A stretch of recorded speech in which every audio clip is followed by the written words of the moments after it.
يا حزن الحزن. انت وهو بقى ما تتعشموش كتير، عشان بيراميدز هيعمل وديعه النهارده في البنك الاهلي.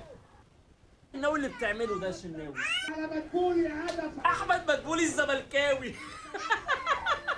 كل الزملكاويه بيلعبوا لمصلحه الاهلي. الشناوي ده شوربه يا جدعان، شوربه.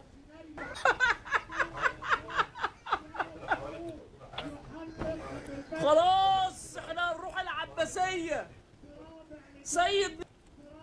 سيد نيمار بيخش للقايمه وبيصنع جول بيراميدز.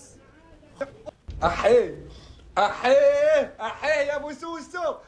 ايه يا اخوانا اللي بيحصل؟ عم بلولي، طب مش هتاخد دوري؟ انت هتاخد دوري؟ الاجوان دي بتيجي ازاي؟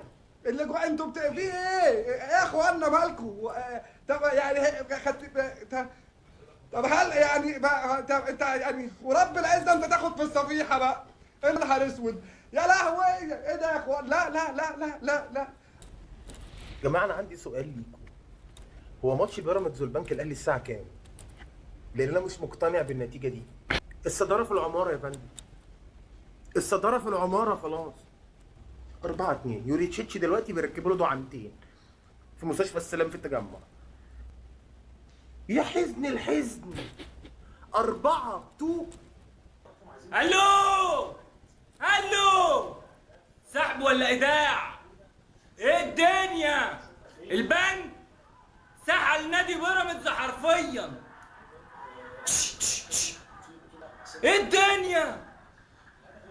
بس انا عرفت ايه السبب. اقسم بالله احنا اللي نحس، والله بكلمك بجد. احنا جمهور نحس عالدغري وعالسكه، فينا حاجه غلط.